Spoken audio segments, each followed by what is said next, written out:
हुई हैं जो बिल्कुल वही। आप सबका स्वागत है आज के इस कार्यक्रम में। और आज एक खास गेस्ट आए हैं। आप मेरा ख्याल है आप सब उनको जानते हैं, मेरा ख्याल है सब लोग जानते होंगे सिवाय मेरे, डॉक्टर पद्मेश गुप्ता। और इन्होंने बहुत काम किया है। इन्होंने कई ये कार्यक्रम बनाए हैं हिंदी के।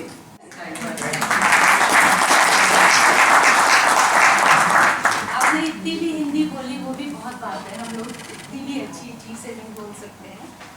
बहुत धन्यवाद आपका। वातायन संस्था की सम्मानीय ट्रस्टी भी हैं, जिनके सहर्ष मार्गदर्शन और नियमित सहयोग के लिए हम आपसे बहुत आभारी हैं। सबसे पहले मैं आग्रह करती हूँ पूनम देव से कि वह सरस्वती वंदना का सस्वर पाठ करें।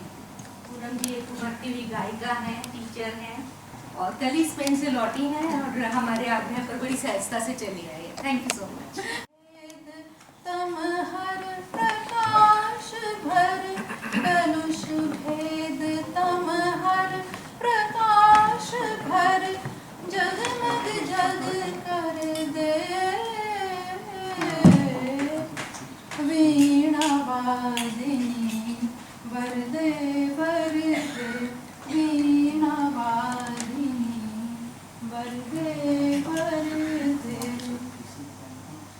नवगति नव लय ताल छंद नव, नवगति नव लय ताल छंद नव, नवल कंठ नव जलद मंद्र रव, नवल कंठ नव जलद मंद्र रव, नव नभ के नव विहग वृंद को, नव नभ के नव विहग वृंद को, नव पर नव स्वर दे, वीणा वादिनी वरदे वरदे, वीणा वादिनी वरदे वरदे। प्रिय स्वतंत्र रव अमृत मंत्र नव, प्रिय स्वतंत्र रव अमृत मंत्र नव, भारत में भर दे, वीणा वादिनी वरदे वरदे, वरदे वरदे वरदे।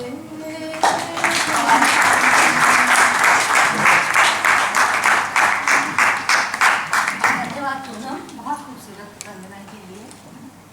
और अब मैं आपको बताऊं कि आज के कार्यक्रम के अध्यक्ष हैं कैलाश बुधवार जी। और अब तक के एक बात भारतीय जो BBC रेडियो में हिंदी एवं तमिल विभागों के अध्यक्ष रह चुके हैं, उनकी सक्रियता को नमन। हिंदी का शायद ही कोई ऐसा कार्यक्रम होगा जिसमें उनकी सहभागिता नहीं होती। मन से उनका रिश्ता पृथ्वी थिएटर के दिनों से है। कैलाश जी के रेडियो पत्र लंदन लेटर्स नामक 2 संस्करणों में प्रकाशित हैं, जो BBC वर्ल्ड सर्विस पर एक लंबे युग तक प्रेषित किए गए थे। वातायन संस्था के प्रति आप हमेशा उदार रहे हैं। हमारा प्यार भरा अभिवादन स्वीकार कीजिए। यह हमारा सौभाग्य है कि आज हमारे बीच उपस्थित हैं हिंदी के विद्वान एवं राजनीतिज्ञ और पद्मेश जी के पिता आदरणीय दाऊ जी को। एक ऐसे राजनीतिज्ञ जिनकी कदम बोसी भारतीय राजनीति की ओर करनी चाहिए। उनके विषय में मेरा कुछ भी कहना सूर्य को दीपक दिखाना मात्र होगा, तो हमारा अभिवादन स्वीकार करिए। अभिवादन करती हूँ मैं भू पर्यटक और पुरस्कृत प्रकाशक वाणी प्रकाशन के अध्यक्ष अरुण माहेश्वरी जी का। विशेषतः इस कार्यक्रम के लिए दिल्ली से आए हैं। हमारा बहुत बहुत आभार स्वीकार करें। स्वागत है भारतीय उच्चायोग लंदन के हिंदी एवं संस्कृति अधिकारी श्री तरुण कुमार जी का, जिनकी सक्रियता से हिंदी की गतिविधियों में एक बार से आगे है। हम सबकी बधाई के पात्र हैं कथा यूके के संस्थापक तेजेंद्र शर्मा जी,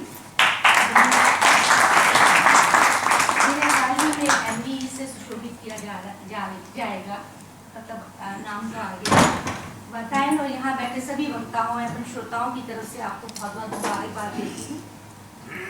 बताएं की अध्यक्ष मीरा कौशिक, आप इनको जानते ही हैं,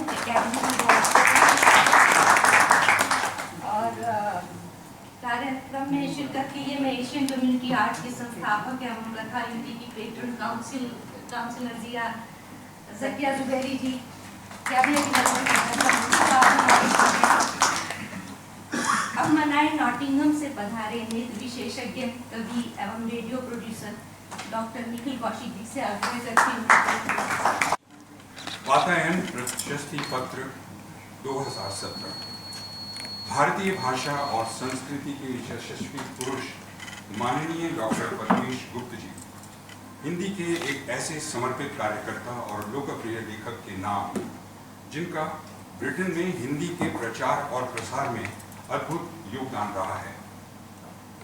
आप सन 1990 से बड़े बड़े काम करते आ रहे हैं, निश्चल और बिना किसी अपेक्षा के।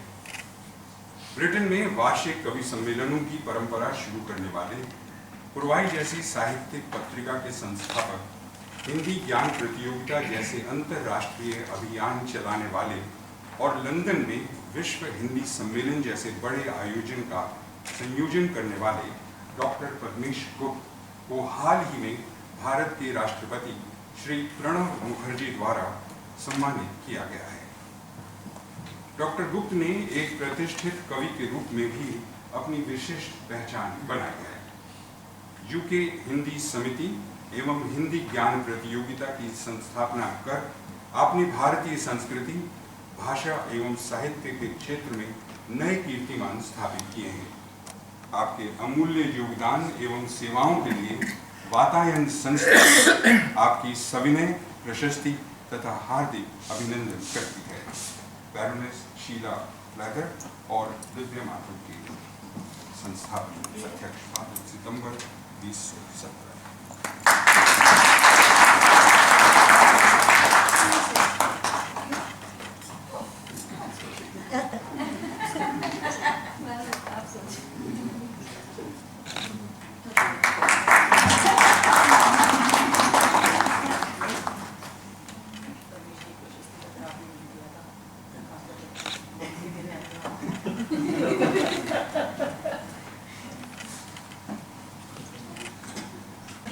प्रतीक्षा शाह को आमंत्रित करती हूँ, जो डॉक्टर गुप्त के व्यक्तित्व के विषय में हमें कुछ बताएंगी।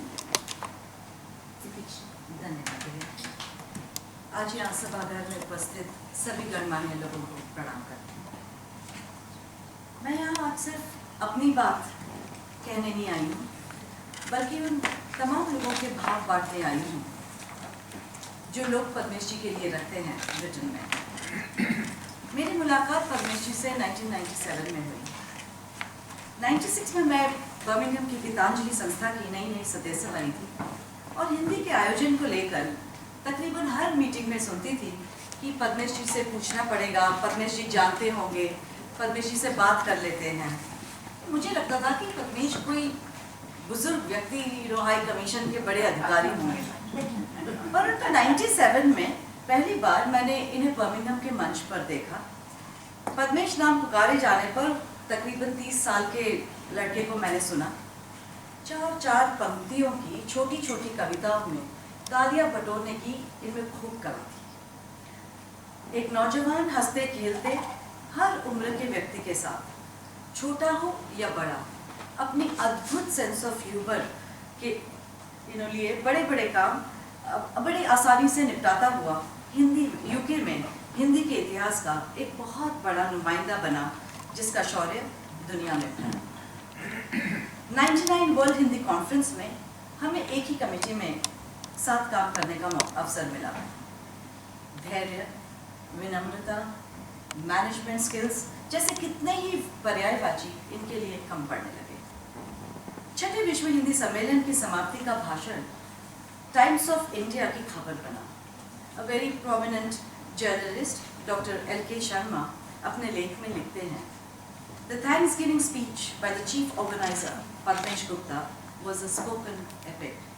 His heroes and heroines were smothered with adulation, which the best writer of purple prose in English would have found it difficult to express in his native tongue. What all he said and the way in which he said could have only been in Hindi. Doctor Lakshman Singhvi ji Britain में जब भारत के high commissioner थे तो कहते थे, Padmesh UK में हिंदी के live wire हैं। बिना पद्मेश का नाम लिए जैसे सिंघवी जी की हिंदी से संबंधित कोई भी स्पीच पूरी नहीं होती थी। पश्चिम बंगाल के गवर्नर डॉक्टर केशीनाथ त्रिपाठी जी ने अपने आप को कवि बनने का श्रेय भी पद्मेश जी को दिया है। भारत के वरिष्ठ साहित्यकार कन्हैयालाल नंदन जब लंदन आते थे तो कहते थे कि भारत में पद्मेश को इनके पिता दाऊ जी के पुत्र के रूप में जानता हूँ और लंदन में दाऊ जी को पद्मेश के पिता के रूप में। अब तक पद्मेश जी के 3 कविता संग्रह आकृति, सागर का पंछी और हाल ही में प्रवासी पुत्र एवं यूके के हिंदी कवियों के का संग्रह दूर बाग में सोंधी मिट्टी प्रकाशित हो चुके हैं। उन्हें राष्ट्रीय एवं अंतर्राष्ट्रीय स्तर पर अनेक सम्मानों से विभूषित हो चुके हैं। BBC लंदन के एक रिपोर्ट के अनुसार श्री तेजेंद्र शर्मा के शब्दों में ब्रिटेन में हिंदी के इतिहास को लेकर हिंदी के 2 काल बताए गए हैं। एक पद्मेश गुप्त से पहले और दूसरा पद्मेश गुप्त के बाद।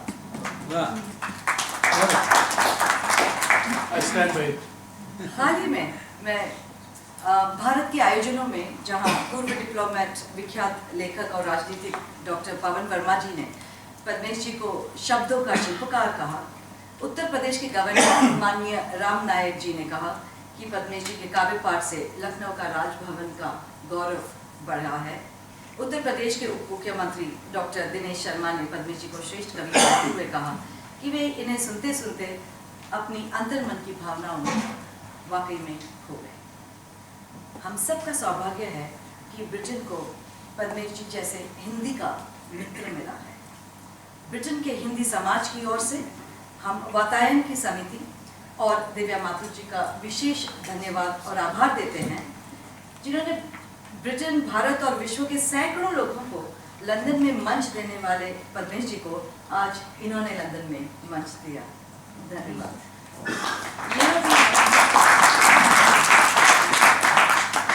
यह भी पद्मेश जी के व्यक्तित्व का ही आकर्षण है कि हाल ही भारत के राष्ट्रपति द्वारा मिले सम्मान का उत्सव ऑक्सफोर्ड शहर भी मना रहा है। ऑक्सफोर्ड मीडिया ने पद्मेश जी के पुरस्कार को ऑक्सफोर्ड के लिटरेरी डाइवर्सिटी की महत्वपूर्ण उपलब्धि माना है। शीघ्र ही ऑक्सफोर्ड के Lord lieutenant mister Tom Stevenson की अनुयायी में श्री अजीज साहब द्वारा एक भव्य रिसेप्शन और फेलिसिटेशन पार्टी का आयोजन रखा गया है। मैं अनिल शर्मा जी के शब्दों से आज को इस आयोजन को बधाई के साथ अपनी बात खत्म करती हूँ कि पद्मेश जी के संग्रह का प्रकाशन एक उत्सव है। यह उत्सव सिर्फ उनके लिए व्यक्तिगत उत्सव नहीं है, यह ब्रिटेन के हिंदी साहित्य के लिए उत्सव है, यह ब्रिटेन के हिंदी के लिए उत्सव है, यह प्रवासी साहित्य और विदेशों में हिंदी भाषा के लिए एक उत्सव है। धन्यवाद। आज की शाम को आगे बढ़ाते हुए आप सबको मुझे इंट्रोडक्शन देने की वाकई में ज़रूरत नहीं है, जो पिछले 30 दशक से भी ज़्यादा लंदन में एक फेमस जर्नलिस्ट रहे हैं। उन्होंने इंडिया टुडे, द टाइम्स, दैनिक हिंदुस्तान जैसे कई न्यूज़पेपर्स और मैगजीन्स में उन्होंने लिखा हुआ है। हाल में वे इंडियन एक्सप्रेस के लिए लिख रहे हैं। इन्होंने कई भारतीय प्रधानमंत्रियों से साक्षात्कार किया है और Garry Sobers, Ian Botham, Sachin Tendulkar, Richard Hadley जैसे कई नामवर खिलाड़ियों से दिलचस्प इंटरव्यूज भी किए हुए हैं। इन्होंने खास 3 फुल लेंथ डॉक्यूमेंट्रीज बनाई हैं जो कई लोगों को इसके बारे में शायद ज्ञान नहीं होगा। Glimpses of Nehru's world which is self explanatory, और आवर बॉयज इन इंग्लैंड जो कि portrayal of hopes and aspirations of the Indian cricket team that visited England in the 1990s. और तीसरी जो डॉक्यूमेंट्री है इनकी the Raj India and Britain, ये इनकी फुल लेंथ डॉक्यूमेंट्रीज है। हाल में वे health and happiness for you के एडिटर हैं और इस मैगजीन को आप www.ajivan.com पे कभी भी आप इसे पढ़ सकते हैं, इसकी प्रिंट आउट ले सकते हैं। तो मैं चाहूँगी कि आज पद्मेश जी से उनके हिंदी से संबंधित ब्रिटेन में 3 दशक के विषय में इनसे वे बातचीत करें और आगे की चर्चा। धन्यवाद प्रतीक्षा।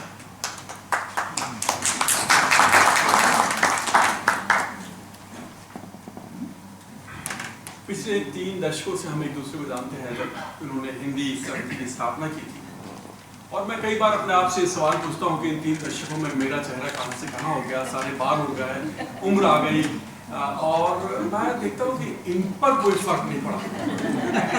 और इसका रहस्य जो मुझे पिछले हफ्ते पड़ा टाइम मैगजीन जब मैं पढ़ रहा था, और हेल्थ एंड हैप्पीनेस मैगजीन के लिए मैं इस तरह की खबरों की तलाश में रहता हूँ, तो एक बड़ी इंपॉर्टेंट रिसर्च वहाँ पे पब्लिश हुई है करीब 2 हफ्ते पहले टाइम मैगजीन में। और वो मैगजीन कहती है कि जो लोग अपने से ऊपर उठकर दूसरों के लिए काम करते हैं, समाज के लिए, देश के लिए और आम जनता के लिए, अपने से अलग, उनका एजिंग प्रोसेस स्लो हो जाता है। आम आदमी की भाषा में कहें तो लोग बूढ़े नहीं होते। तो पद्मेश जी को जैसा मैंने 1990 में देखा था ऐसा ही मैं आज भी देखता हूँ। बधाई पद्मेश जी। और ये जो ब्रिटेन में हिंदी के प्रचार और प्रसार का बीड़ा उठाना, खासतौर से ऐसे जबकि बहुत सारे लोग थे हमारे यहाँ पर कैलाशी बैठे हुए हैं, ये सब लोग बहुत काम कर रहे थे, लेकिन कुल मिलाकर के सारे ब्रिटेन के हिंदी प्रेमियों को एक मंच पर लाने का ये काम कैसे शुरू हुआ और कब शुरू? बहुत बहुत धन्यवाद विजय जी, आपके इतने ऐसे शब्दों का जिसने मुझे मेरे अंदर एक नई प्रोत्साहन और नई ऊर्जा भरी है। बहुत बहुत आभार और धन्यवाद आप सबका कि आप लोग यहाँ पर आए हैं मेरे इन कामों का जो उत्सव मनाया जा रहा है इसमें शरीक होने और मेरी हौसला अफजाई के लिए। मैं विस्तार से नहीं बताऊंगा तो संक्षिप्त में बात करता हूँ। एक प्रसंग कि जिस उम्र में मैं यहाँ पर आया था 1985-86 में, तो मेरी उम्र 21 वर्ष की थी और 88-89 की बात है। उस समय मेरा कोई ऐसा इरादा नहीं था कि मैं हिंदी के लिए काम करूंगा। ये वो उम्र थी जिसमें सब लोग हम लोग आते हैं अपने करियर के बारे में सोचते हैं, और ना हिंदी मेरा ऐसा विषय रहा है। मैं अंग्रेजी माध्यम से पढ़ा हूँ, उसके बाद फ्रांस में था 2.5 साल और वहाँ से सीधा इंग्लैंड आया, कुछ एक जीवन के करियर की नई करियर की खोज में। लेकिन करीब 88-89 की बात है कि मैं एक भारतीय परिवार के यहाँ एक पार्टी में गया और वहाँ मैंने देखा कि मेरी उम्र या मेरी छोटी कम उम्र के जो उनके बेटे थे वो मेरे साथ कुर्सी पर बैठे हुए थे, और मुझे एक कल्चरल सरप्राइज, शॉक नहीं कहूँगा, सरप्राइज मिला, क्योंकि यहाँ की संस्कृति में ये होता है, इसमें ये कोई बड़ी बात नहीं है। लेकिन हमारी संस्कृति में है कि जब कोई बड़ा आता है तो वह कुर्सी से खड़ा हो जाता है। तो इत्तेफाक से उनके पिता आए किसी के साथ, उन्हें कुर्सी से खड़ा हो गया, लेकिन हमारे वो मित्र कुर्सी पर बैठे थे। तो वो बात मेरे दिमाग में घुसने लगी कि जो अंग्रेजी संस्कृति है उसमें तो मैं देखा था, फ्रांस में भी देखा था। फ्रांस में मेरे क्लासरूम में अकेला मैं होता था जो खड़ा हो जाता था, बाकी सब बैठे रहते थे।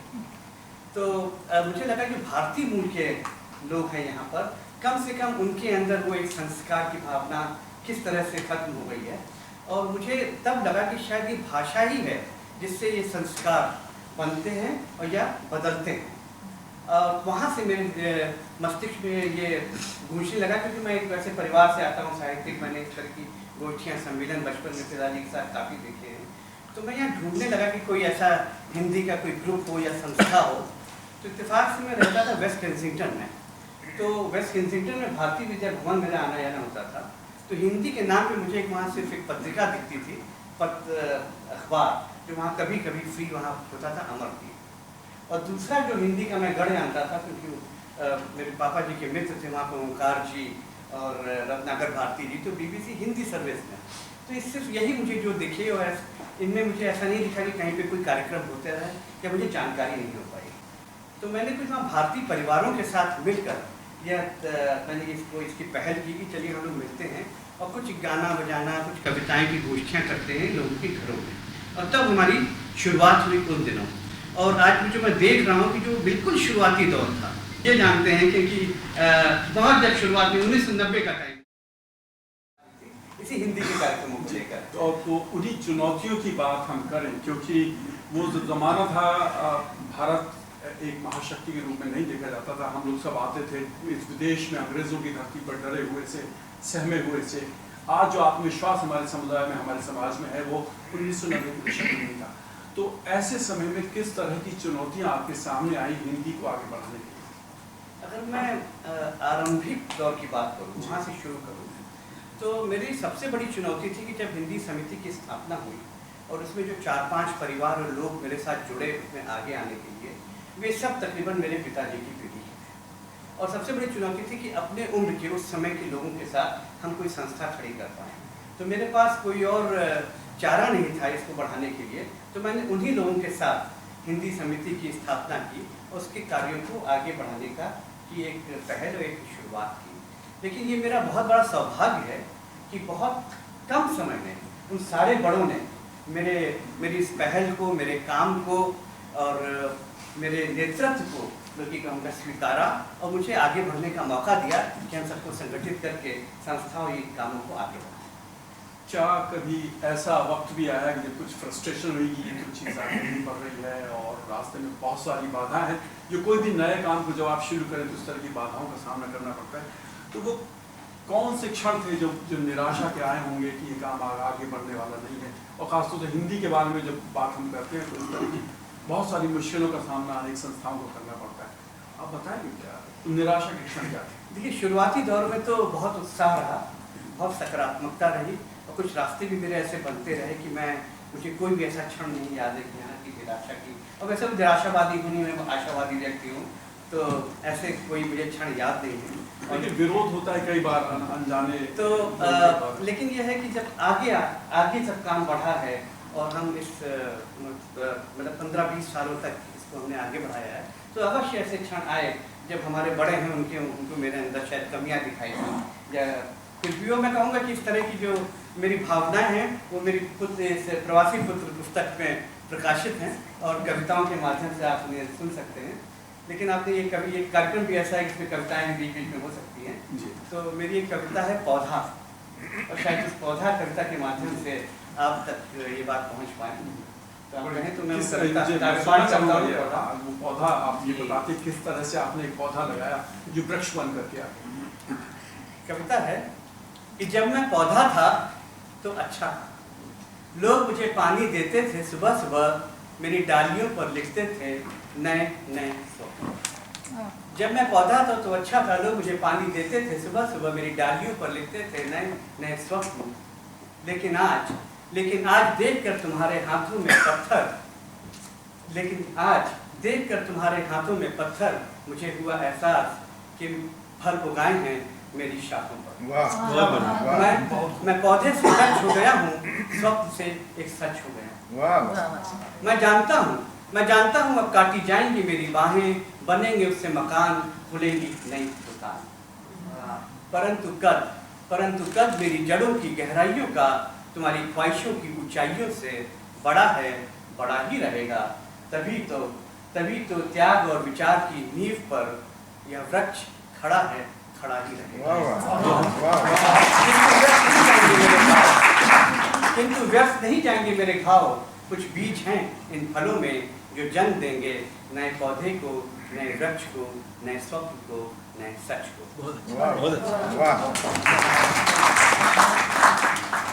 पद्मेश गुप्त, जब आप ये नया पौधा लगा रहे थे यूके हिंदी समिति का, तो पानी देने वाले कौन लोग थे जो आपको उनको याद करना बहुत जरूरी? इसमें एक बहुत बड़ी सूची है और उसको मैं उनके नामों के साथ ये एक अवसर है कि उन्हें याद करने का, उन्हें स्मरण करने का। लेकिन उसके पहले मैं दो आपको एक छोटी वो चीज़ें बताता हूँ जहाँ से मुझे एक प्रोत्साहन मिला। सुरेंद्र अरोड़ा जी 92 में मुझे मैनचेस्टर ले गए और वो जीवन का मेरा पहला अवसर था जब मैं किसी कवि सम्मेलन के मंच पर मुझे काव्य पाठ करने का अवसर मिला। और वह मंच था जहाँ मेरी पहली बार मुलाकात हुई डॉक्टर सत्येंद्र श्रीवास्तव जी, गौतम सचदेव जी, अखिला शर्मा जी और भारतेंद्र विमल जी यहाँ पर बैठे हुए हैं उनसे भी, जिसका संचालन डॉक्टर निखिल कौशिक जी ने किया था। ये 92 की बात है।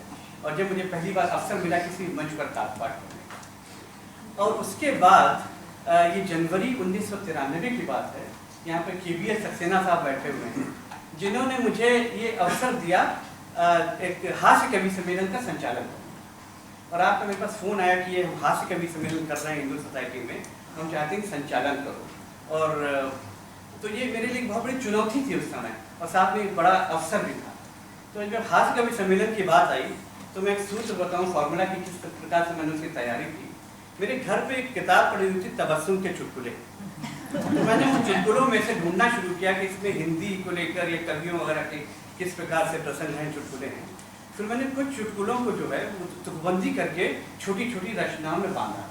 तो एक छोटी सी रचना मुझे याद है, मैं यहाँ प्रस्तुत करता हूँ कि हिंदी के कार्यक्रमों में लोग आते हैं कम, इस समस्या से जूझ रहे थे हम। एक नौजवान बोला, इस समस्या का समाधान तो है बहुत आसान, अंग्रेजी के ग्लैमर को हिंदी में लाइए, कुछ खूबसूरत महिलाओं को कार्यक्रम में बुलाइए। क्रोध से उठे अध्यक्ष जी बोले, क्रोध से उठे अध्यक्ष जी बोले, मैं पिछले 40 वर्षों से इस समस्या से जूझता आया, मेरे जमाने में यह प्रस्ताव क्यों नहीं सामने आया। इस प्रकार से उस हास्य कवि सम्मेलन का संचालन हुआ। और इससे एक प्रमुख और बात है जो लेखनी कि उस पूरे कवि सम्मेलन में करीब 10-12 कवि थे, लेकिन हास्य कवि सिर्फ एक थे, वो ब्रिज गोयल जी जो यहाँ बैठे हुए हैं। और तब उन्होंने शायद शुरू के 4-5 ही हास्य रचनाएं की लिखी हुई थी, उसके बावजूद भी वो कार्यक्रम संपन्न हुआ और हास्य कवि सम्मेलन हुआ। और वहाँ से मैं एक संचालक के रूप में उभरना शुरू हुआ और मेरी वो प्रतिभा आगे बढ़ने लगी, और फिर मैं संचालन भी करने लगा। तो ये तो श्रेय जाता है। और यदि मैं अपनी पूरी यात्रा की बात करूँ, हिंदी यात्रा की, तो उसमें मेरी व्यक्तिगत हिंदी का जो डेवलपमेंट हुआ है, उसके साथ साथ ब्रिटेन में हिंदी का जो डेवलपमेंट हुआ है, उसमें भारतीय उच्चायोग, इंडियन हाई कमीशन का बहुत बड़ा योगदान है। और उसमें जो 2 अधिकारी हैं जो एक तरह के रिवॉल्यूशनरी हिंदी अधिकारी बन के आए हिंदी हाई कमीशन में, चाहे मेरी व्यक्तिगत मैं अपने स्मरण बता रहा हूँ, अपने व्यक्तिगत संबंधों की बातें बता रहा हूँ, और साथ में हिंदी को लेकर वो थे डॉक्टर सुरेंद्र अरोड़ा जी और अनिल शर्मा जी। और इसके साथ साथ बहुत अच्छे हिंदी अधिकारी आए काम किया, लेकिन इनसे मेरा जो व्यक्तिगत डेवलपमेंट हुआ है वो ये है, जो पहली हिंदी अधिकारी थी सौभाग्य से सरोज श्रीवास्तव जी, वो भी यहाँ पर हैं आज, और जो आज के वर्तमान है तरुण कुमार जी भी हैं। लेकिन ये इन 2 लोगों का मेरा साथ रहा और मुझे बहुत प्रोत्साहन मिला। इसके बाद जो 2 सबसे सक्रिय संरक्षण मिला है मुझे हमारी संस्थाओं को, देश की हिंदी को, वो है डॉक्टर लक्ष्मण सिंघवी जी और कमला सिंघवी जी, वो दंपति, उनका बहुत संरक्षण रहा। और दूसरे डॉक्टर केशरीनाथ त्रिपाठी जी, उन दोनों का बहुत योगदान रहा इस संरक्षण में। फिर मुझे साहित्यिक मार्गदर्शन जो सबसे महत्वपूर्ण मिला वो डॉक्टर सत्येंद्र श्रीवास्तव जी से, गौतम सचदेव जी से, जिन्हें मैं याद करता हूँ। संस्था की बात की जाए तो यूके हिंदी समिति में जो 2 विशेष, बहुत लोग रहे हैं एक्चुअली संस्था में और मेंबर रहे, लेकिन जो 2 लोग सबसे ज़्यादा मेरे सहयात्री रहे, सहयोगी रहे, वो हैं उषा राजे जी और दिव्या माथुर जी। उषा जी के बारे में मैं कहूँगा कि जितने भी बड़े प्रोजेक्ट्स हुए हिंदी समिति के, चाहे वो हिंदी ज्ञान प्रतियोगिता हो, चाहे वार्षिक कवि सम्मेलनों की परंपरा हो, और या फिर पुरवाई पत्रिका हो, शुरुआती दौर में चाहे कवियों को या भारत यात्रा के लिए विद्यार्थियों को उसकी स्पॉन्सरशिप से लेकर और उसमें जो भी सहयोग हो सकता था उषा ने दिया। और पुरवाई पत्रिका की सह संपादिका के रूप में मैं कहूँगा कि मेरे लिए पुरवाई की जो पर्यायवाची हैं वो उषा राजे हैं। जितना आपका योगदान जीवन रहा है, मैं रहा हूँ, उनका मुझे मिला है। इसके साथ साथ 2 और लोगों को मैं यहाँ पर उनकी बात करना चाहूँगा। वेद मित्र मोहला जी का बहुत बड़ा योगदान रहा है। सुरेखा चोपड़ा जी 2 ऐसे शिक्षक हैं जिन्होंने हिंदी ज्ञान प्रतियोगिता को बिल्कुल अपने हृदय से उसको सींचा और उसको आगे बढ़ा रहे हैं। वेद मोहला जी तो रहे नहीं, लेकिन सुरेखा जी इस समय उसमें पूरी तरह से लगी हुई है। और अंत में इस पूरे आते आते मैं डॉक्टर के श्रीवास्तव जी को भी के विषय में कहना चाहूँगा कि मेरी अधिकांश कविताओं के प्रथम श्रोता है, और ऐसा प्रेरणादायी श्रोता मिलना जिन्हें जो बुराई भी करते हैं तो लगता है तारीफ कर रहे हैं। तो एक विशेष बात बताऊं कि मैं जब नई कविता लिखता हूँ, क्योंकि आप कविताओं की भी बात हो रही है, तो मैं सबसे पहले के जी को याद करता हूँ, इन्हें वो सुनाता हूँ। अब मैं जानता हूँ कि ये अप्रूव हो जाएगी, लेकिन फिर धीरे धीरे मैंने समझा कि इनकी अप्रूव करने की भी एक तरीका है। ये कोई अच्छी कविता होती है तो मुझसे कहेंगे यार आप वाह क्या लिखते हो पद्मेश, एक बार फिर सुनाओ। और जहाँ इन्हें कोई कमजोरी दिखती है तो ये कहते हैं वाह वाह भाई पद्मेश क्या लिखते हो, अच्छा जरा वो वाली सुनाओ जो होते तो वहाँ मुझे पता लग जाता है कि इसमें कुछ काम करने की आवश्यकता है। तो ये मेरा सौभाग्य है कि मुझे ऐसे लोग मिले और जिनके कारण मैं अपने मेरा जो उद्देश्य था, मेरा जो कल्पना थी और जो मैं करना चाहता था उसमें मैं कहीं ना कहीं सफल हुआ। और फिर ये यात्रा आगे बढ़ती है, यूके हिंदी समिति बड़े बड़े आयोजन करने में सक्षम होती है। वार्षिक कवि सम्मेलनों की परंपरा आरंभ हुई, हिंदी ज्ञान प्रतियोगिता आरंभ हुई और उसके बाद विश्व हिंदी सम्मेलन भी आपने यहाँ पर आयोजित किया 90 के दशक के अंत में। तो वो जो सबसे ज़्यादा प्रोडक्टिव फेज था, कहीं जो अपेक्स था, उसके बारे में क्या रोचक संस्मरण आपके पास है? मैं आपको बताऊं कि ये एक महत्वपूर्ण प्रश्न है और मेरे मन के बहुत करीब भी है और बहुत उल्लेखनीय है इस पूरी हिंदी यात्रा में। जो वार्षिक कवि सम्मेलन की परंपरा शुरू हुई है 1994 उसने वो अभियान वो क्रांति लाई है, सिर्फ वो कवि सम्मेलन का जो माध्यम बना है इस देश में। 1993 में मैनचेस्टर में अहिंसा भारती की स्थापना हुई डॉक्टर सुभराज जी के साथ, जिसका मैं संस्थापक सदस्य था। उसके बाद 94 में पहला विराट कवि सम्मेलन लंदन में और हम मैनचेस्टर में हम दोनों ने मिल के कराया इस परंपरा का, इस वार्षिक कवि सम्मेलन की परंपरा का। ये कवि सम्मेलन फिर 95 में से बर्मिंघम जुड़ा और फिर उसके बाद और शहर और संस्थाएं जुड़ती रही। इसका सबसे बड़ा योगदान यह है कि जब इस 4 संस्थाएं बनी थी, मैं 99 तक की बात कर रहा हूँ, यॉर्क, मैनचेस्टर, बर्मिंघम और लंदन, तो 97 में जब पूर्वाई आरंभ हुई तो ये सारी संस्थाएं हमने जोड़ा इन सारी संस्थाओं की ओर से। तो उससे क्या हुआ कि वहाँ के जो स्थानीय लेखक थे, उनके जो मेंबर्स थे, वे लोग पूर्वाई से जुड़े क्योंकि संस्थाएं उनसे जुड़ी हुई थी और यही संस्थाएं विश्व हिंदी सम्मेलन के आयोजन समिति में थी। तो उससे एक राष्ट्रीय संगठन वहाँ पर तैयार हुआ और विश्व हिंदी सम्मेलन ये जो कवि सम्मेलन थे, इनका एक बहुत महत्वपूर्ण योगदान ये रहा कि जो इसमें भारत से कवि गण आते थे, तो हम लोग उन दिनों ये वॉलंटियर्स थे इसमें। किसी को अपने यहाँ ठहराना होता था, कोई एयरपोर्ट छोड़ने जाता था, कोई लेने जाता था और शुरुआती दौर में सक्सेना साहब में अपनी गाड़ियों से उनको पूरे देश की यात्रा करवाते थे। तो जिनके और लोगों के यहाँ ठहरते थे अलग, और सिर्फ लंदन नहीं, बर्मिंघम में, मैनचेस्टर में, यॉर्क में लोगों के अलग अलग यहाँ उनके यहाँ ठहरते थे, वो लोग व्यवस्था करते थे, कोई उनके लिए कढ़ी बनाता था वगैरह वगैरह इस तरह की। तो इससे संगठन तैयार होते गए और लोग तैयार होते गए।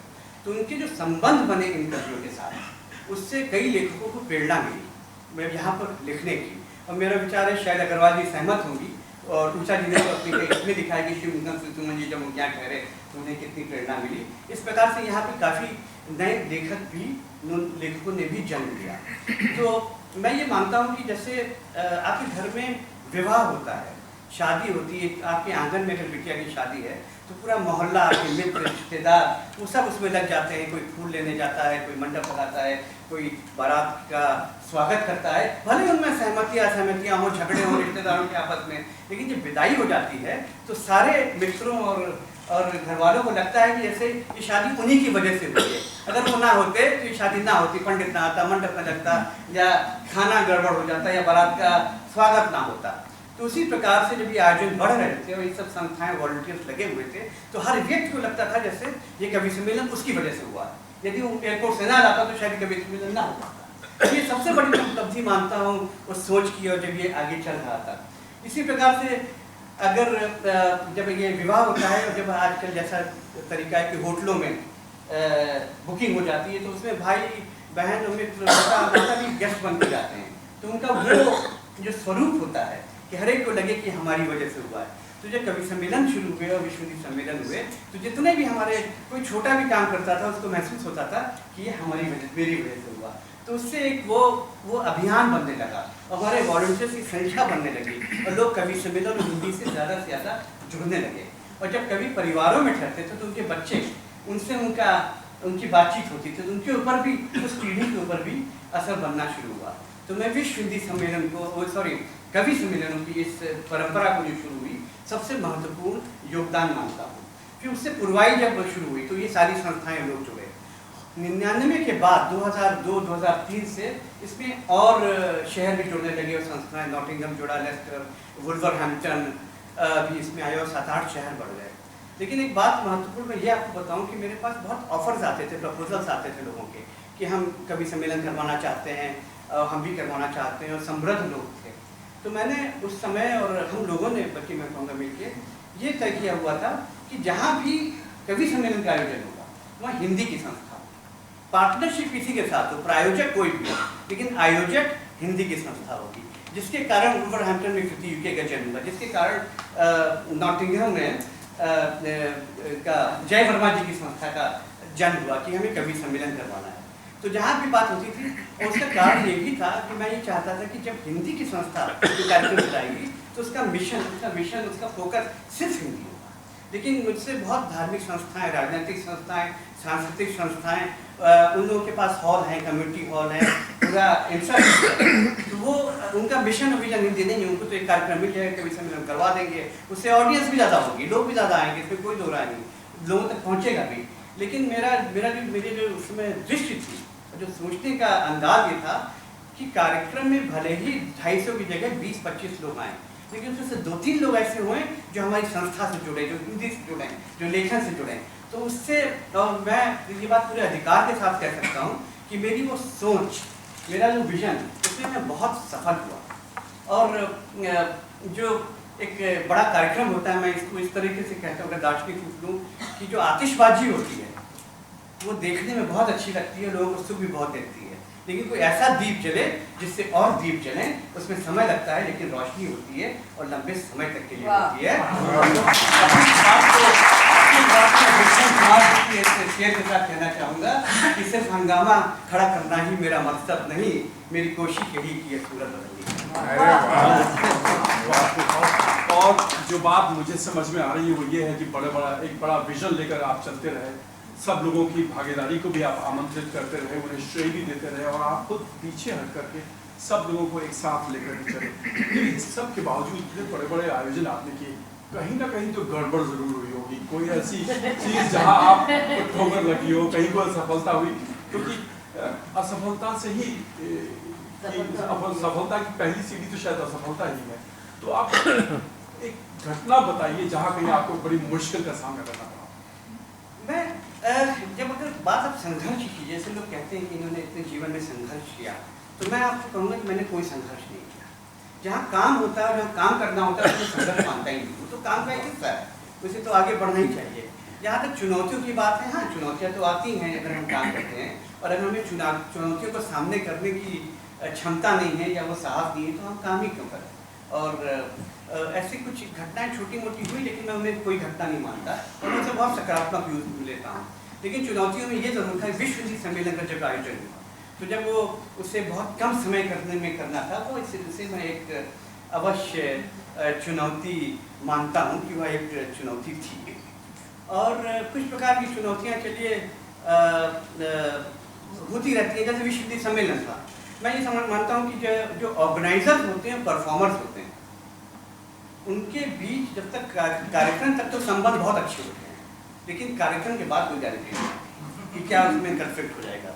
लेकिन मेरा ये अपना अनुभव है कि मेरी इस पूरी यात्रा में कम से कम अगर विश्व हिंदी सम्मेलन को मिला लिया जाए तो 1000 से ऊपर लोग आए होंगे, दुनिया भर से लेखक और साहित्यकार। तो मेरा जो प्रतिशत रहा है वो बहुत अच्छा रहा है। शायद उसमें 2-4 लोग ऐसे हैं जो मुझसे नाखुश रहे और उनको वो अब आयोजन से नाखुश रहे, लेकिन वो प्रतिशत इतना कम है कि उसकी बात करना ही जो है वो व्यर्थ है। उसमें तो 2-4% तो ऐसे हैं, समय कम है, जिन्होंने यहाँ से जाकर तो कुछ और कहा, लेकिन मेरे मिलने के बाद सारी वहाँ जब मैं पहुँचा तो मेरा ऐसा स्वागत किया और मुझसे ये कहा कि भाई अब जहाँ जो छपता है उसकी चिंता मत करो। और अरुण महेश्वरी जी ऐसे 2-3 प्रसंगों के गवाह हैं। तो उससे मैंने ये सीखा कि जब लोग आलोचना करते हैं, जब कोई बात कहते हैं, तो ज़रूरी नहीं है कि आप ही के अंदर कमी हो, उनके कारण कुछ और भी हो सकते हैं। आइए इस बातचीत का एक और कविता की ओर मोड़ते हैं। हम सब विदेश में रहते हैं, हमारे माता पिता हर वर्ष हमारे आने का इंतज़ार करते हैं। एक वक्त जब आता है कि उनकी उम्र बड़ी होती है, उनको हर बार लगता है कि ये बेटा वापस लौटेगा फिर नहीं लौटेगा। आपने इस तरह की कविता लिखी है, छड़ी खड़ी, अगर आप मुझे प्रवासी पुत्र के लिए माँ की ममता शायद बड़े मार्मिक शब्द। अगर मैं आपसे आग्रह करूं तो ये मैं कविता अंत में सुनाना चाहूँगा। ठीक है। ये मेरी सबसे प्रिय और चर्चित रचना है। इससे मैं और अगर बहुत बात करूं तो मुझे याद आता है। बहुत रोचक और शायद हम सबके जीवन से कहीं ना कहीं जुड़ी हुई वो कविता है। एक समय ऐसा था लोगों को लगा कि हिंदी के माध्यम से आप राजनीति की सीढ़ियां चढ़ना चाहते हैं। ये बहुत स्वाभाविक प्रश्न है। उसका कारण है कि मैं राजनीतिक परिवार से आया। मेरे पिताजी यहाँ पर बैठे हुए हैं और मेरा जन्म ही राजनीतिक परिवार में हुआ। मेरे नाना जी कृष्णा बाबू वो स्वतंत्रता संग्राम सेनानी थे और स्वतंत्रता के बाद वो पहले विधायक हुए सीतापुर के। उसका 5 बार विधायक रहे और 2 बार चेयरमैन। पापा जी हमारे 30-31 वर्ष की आयु में लखनऊ के मेयर हो गए।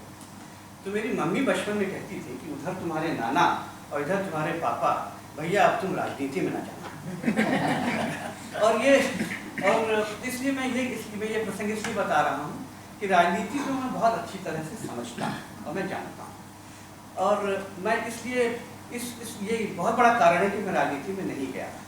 और मैं मानता हूँ कि राजनीति जो है वो सिर्फ नुकसान कर सकती है। अगर राजनीति करनी है तो राजनीति में जाके करो, लेकिन अगर आप व्यापार में, परिवार में, समाज के कामों में, संस्थाओं में राजनीति करते हैं उससे सिर्फ नुकसान होगा और कहीं ना कहीं आपको व्यक्तिगत लाभ क्षणिक हो सकता है, वो भी शायद ना मिले। सही बात।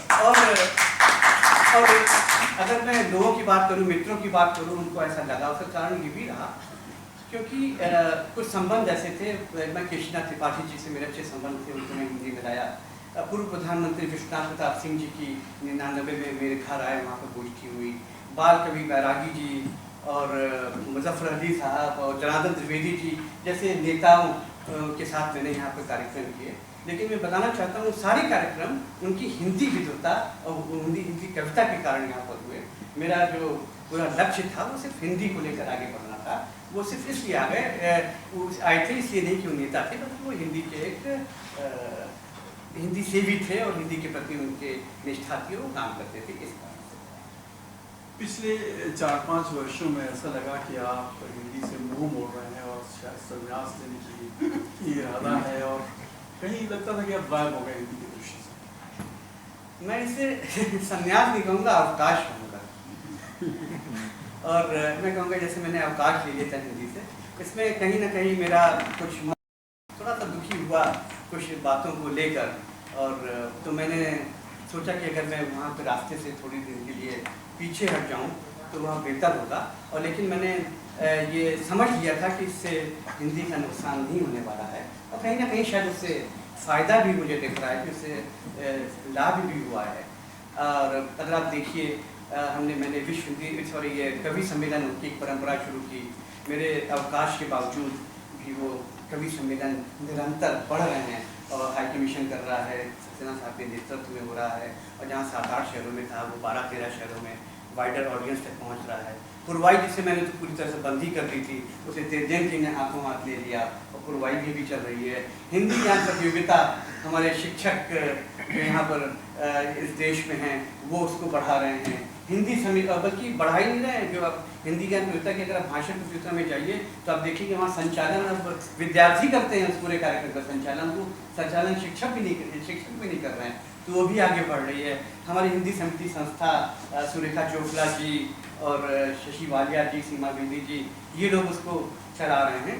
तो इस अवकाश से मुझे फ़ायदा ये हुआ कि जब मैं एक ऐसे आउटसाइडर मैंने 4-5 सालों में देखा और मैं ये देख सकता हूँ कि जो अगर मैं उन कामों में लगा होता तो शायद उन कमियों को ना देख पाता जो मैं अब देख रहा हूँ। और मुझे लग रहा है कि ब्रिटेन में हिंदी के लिए कहाँ गैप हैं और मुझे अब कौन सी दिशा में काम करना है ताकि वो काम तो चल ही रहे हैं उनका और विस्तार हो सके और हिंदी और आगे बढ़ सके, जिसके मेरे मस्तिष्क में कुछ उसके लिए योजनाएं थी। तो यानी कि अवकाश खत्म हो गया है, अवकाश दोबारा आप ड्यूटी पर आ गए हैं एक तरह से।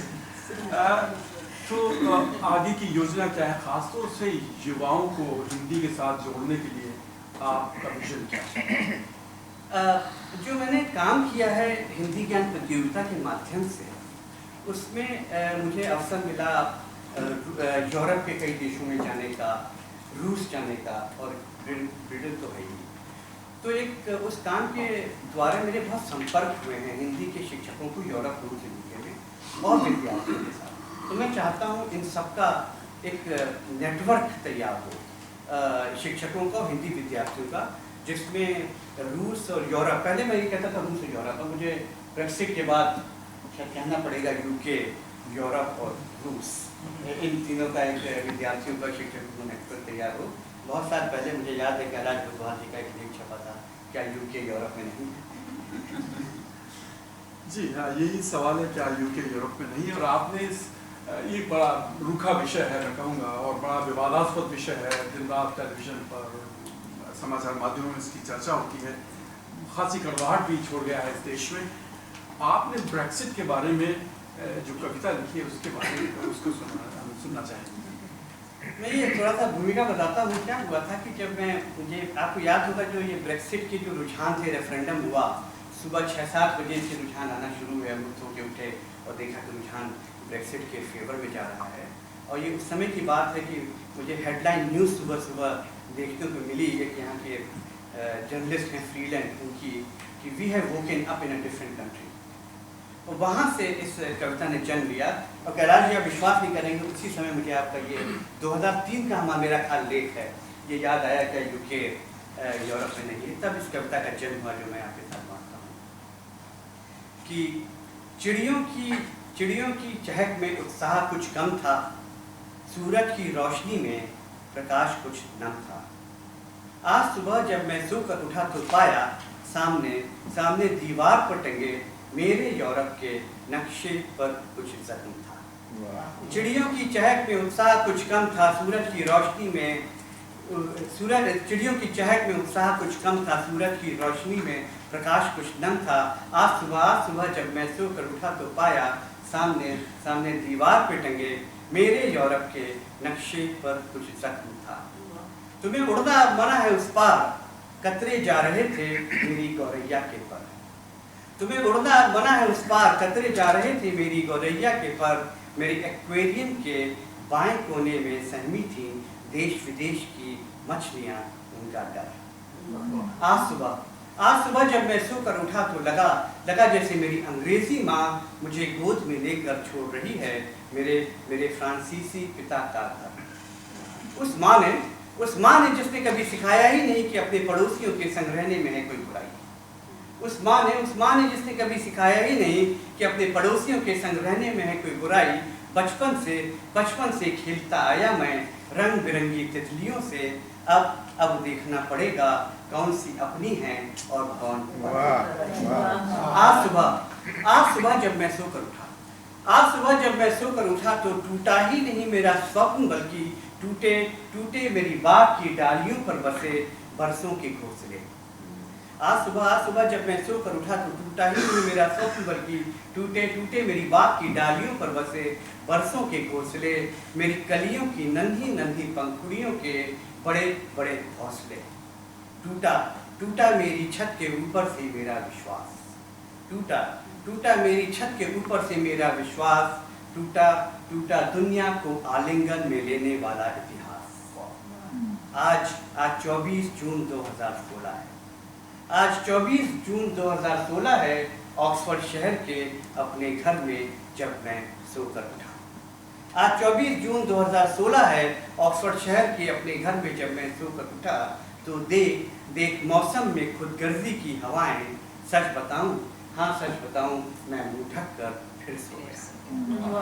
इस आस में विश्वास में कि शायद जब दोबारा आँख खुले तो तारीख तो बदले पर तारीख ना बदले। तारीख तो बदले पर तारीख ना बदले। चिड़ियों की चहक का उल्लास ना बदले। सूरज की रोशनी का विश्वास ना बदले कुछ भी बदले। मेरे यूरोप के नक्शे का इतिहास ना बदले। उल्लास ना बदले, विश्वास ना बदले, इतिहास ना बदले।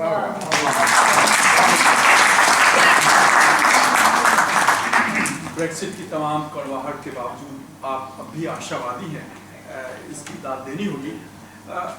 हम जो प्रवासी यहाँ देश में रहते हैं, बहुत बड़ा स्वप्न लेकर चलते रहे पिछले 3 दशकों में, खासतौर से दोहरी नागरिकता का, और उसको भी आपने किस तरह से इतिहास के साथ, हमारी संस्कृति के साथ जोड़ा है। कृष्ण आजकल दोनों के साथ रह सकते हैं, यशोदा के भी और देवकी के भी। तो ये जो कविता है दोहरी नागरिकता से संबंधित, से सुनना चाहिए। ये दोहरी नागरिकता की कविता जब ये सिंघवी जी ने एक मुहिम चलाई थी दोहरी नागरिकता की, और तब एक छोटा सा एक वो प्रसंग हुआ था जो मेरे एक मित्र ने मुझसे कहा, उसके ऊपर मेरी दूसरी कविता है लेकिन वहाँ से भी उस रूप में ये मेरे मन में आई थी। उन्होंने कहा कि क्या है, किस लिए तुम हिंदी का ये काम वाम कर रही, तुम्हारा कोई करियर नहीं बनाने वाला है। और मेरे वो मित्र थे और व्यापार भी करते थे मेरे साथ था उनका अपनी जगह वो मुझे सही मशवरा दे रहे थे कि इससे क्या होगा। उसके ऊपर मेरी दूसरी कविता है, इसमें गतिविधि वो आप पढ़िएगा। लेकिन दोहरी नागरिकता वहाँ से मुझे लगा कि अंग्रेज़ी मेरा प्रोफेशन है और हिंदी मेरा पैशन है, तो एक तरह से हम ये जब दोहरे जीवन, यहाँ बहुत लोग इस दोहरे जीवन के साथ जीते हैं और उसमें हमें दोहरी नागरिकता मिल रही हो तो कहीं कहीं अपनत्व आता है। उस भाव को लेकर इस कविता का जन्म हुआ था कि आजकल एक नए स्वप्न में जी रहे हैं कृष्ण। आजकल एक नए स्वप्न में जी रहे हैं कृष्ण। किसी ने उनसे कहा है कि अब तुम दोनों के साथ रह सकते हो, यशोदा के भी और देवकी के भी। नहीं देना पड़ेगा अब तुम्हें तौल कर इस प्रश्न का उत्तर कि तुम किससे अधिक प्रेम करते हो, यशोदा से या फिर देवकी से। निभाना चाहते हैं वे कोख का कर्ज, उतारना चाहते हैं वो कुछ फर्ज। देवकी के गांव पर बिना छोड़े हुए यशोदा की उंगली, जिसे पकड़ कर खड़े हैं आज वे अपने पांव पर। मुक्त हो जाएंगे वे अब तन और मन के बंटवारे से। मुक्त हो जाएंगे वे अब तन और मन के बंटवारे से। नहीं उठेंगे उनकी निष्ठा पर कोई सवाल, नहीं कहलाएंगे वे अपनों के बीच पराए। सिर्फ साहित्य, इतिहास, आध्यात्म ही नहीं, दे सकेंगे वे कुछ अधिकार भी जन्मभूमि के विरासत में। चल सकेंगे अब थाम कर दोनों माओं के हाथ कृष्ण। एक नए स्वप्न में जी रहे हैं आज दोहरी नागरिकता के विश्व के कोने कोने में फैले हुए भारत के कृष्ण। और शायद अब तो वक्त आ गया है उस कविता के जिसका जिक्र हमने आपसे थोड़ी देर पहले किया था, प्रवासी पुत्र के लिए ममता। ये बड़ी मार्मिक कविता है। छड़ी खड़ी और कि ये कोई तकरीबन 2003 की कविता है, मैं प्रस्तुत करता हूँ। और भाई कई बार कविताओं में प्रश्न आता है कि अनुभव है या कल्पना है। ये कविता एक ऐसी कविता है जो अनुभव और कल्पना दोनों का मिश्रण है। और कविता जब आप सुनेंगे तो आप देखेंगे उस कविता वाली उम्र या वो अनुभव आज भी नहीं है, लेकिन उस उम्र में नहीं आया हूँ। लेकिन एक अनुभव कभी कभी गहरा मन में उतर जाता है। वहाँ से इस कविता ने जन्म लिया था कि देकर माँ की आंखों में प्रतीक्षा की झपकियाँ, आया था परदेश में लेकर पीठ पर पिता के धुआओं की थपकियाँ। देकर माँ की आंखों में प्रतीक्षा की झपकियाँ, आया था परदेश में लेकर पीठ पर पिता के धुआओं की थपकियाँ। कुछ ही वर्षों में हो गया वह सब कुछ हासिल जो पर्याप्त था 4 पहियों के वाहन के लिए, मार्बल के आंगन के लिए। मैंने भेजा माँ को एक नया ऐनक, पिता के लिए छड़ी एक नई घड़ी। शायद उसी ऐनक को पहनकर लिखा था माँ ने, देख सकती हूँ तुम्हारी तस्वीर बिना इस ऐनक के भी। और हमारे यहाँ पिता की छड़ी लकड़ी की नहीं, लड़के की होती है। तुमने भेजी है एक घड़ी बढ़िया, किंतु यहाँ तो लम्हे आती हैं प्रतीक्षा की कितनी ही घड़ियाँ। इससे पहले कि रोम रोम मेरे हृदय का बांध पाता निर्णय की कोई डोर, करने लगा इशारा मस्तिष्क मेरे पुत्र के नन्हे साफ सुथरे पैरों की ओर। छोड़ आया हूँ एक नगर से दूसरे नगर में, अपने सफर में संघर्ष के जो छाले फिर उगेंगे वो इन पैरों पर मेरे लौटने पर। मैंने रख दिया किसी कोने में स्वदेश लौटने का इरादा, माँ को दिया हुआ वो खामोश वादा। मुझे याद है एक बार फिर लिखा था माँ ने, अब तो कहने लगी है पड़ोसन भी अपने बेटे से, इतने भी ना लाना अंक परीक्षा में कि करनी पड़े मेरी चिता को तुम्हारी प्रतीक्षा। उस समय भी मुड़कर देखा था मैंने पूरब का गांव, लेकिन पहने हुए पश्चिम के जूते मेरे पांव बढ़ने लगे, पकड़कर उंगलियां नई पीढ़ी की नई सीढ़ी पर। आज मेरा पुत्र किसी और देश के किसी और शहर में बना रहा है नए रास्ते अपने पुत्र के लिए। आज मेरा पुत्र किसी और देश के किसी और शहर में बना रहा है नए रास्ते अपने पुत्र के लिए, और मैं देख सामने दीवार पर टंगी हुई एक नई छड़ी, मेज पर रखी हुई एक नई घड़ी, शायद अपनी माँ के ऐनक से। पीढ़ियां दर पीढ़ियां, सीढ़ियां दर सीढ़ियां, सीढ़ियां दर सीढ़ियां, पीढ़ियां दर पीढ़ियां, वही छड़ी, वही घड़ी, वही ऐनक। उम्र ही नहीं है, कुछ और भी है जो देती है चेहरों को झुर्रियां। ये छड़ी, ये घड़ी, ये ऐनक।